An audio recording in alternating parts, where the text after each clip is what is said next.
Le jeudi 20 juin 2024, les obsèques de Françoise Hardy se sont déroulées à Paris.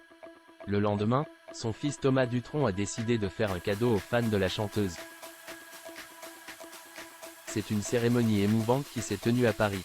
Le jeudi 20 juin, les obsèques de Françoise Hardy se sont déroulées au crématorium du Père-Lachaise, dans le 20e arrondissement.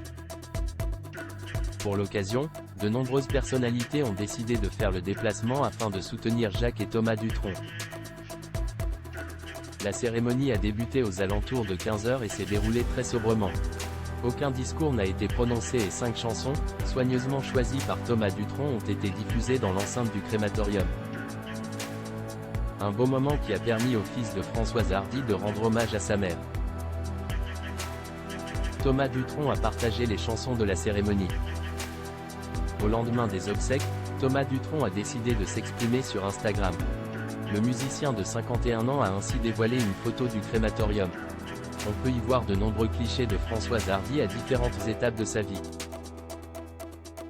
En légende, il a expliqué « Je partage avec vous les chansons et documents sonores qui ont illustré la cérémonie d'adieu à celle qui fut une maman formidable et une artiste extraordinaire. » Le fils de Françoise Hardy a au départ hésité, par pudeur, à partager ses chansons. Il a finalement décidé de le faire pour une très bonne raison. Il a ainsi révélé que cela lui tenait à cœur que tous ceux qui l'aimaient puissent vivre ce recueillement. Finalement, l'interprète de Comme un manouche sans guitare a tenu à remercier tous ceux qui sont venus témoigner de leur affection ou de leur amour pour Françoise Hardy. Un problème technique a perturbé les obsèques de Françoise Hardy.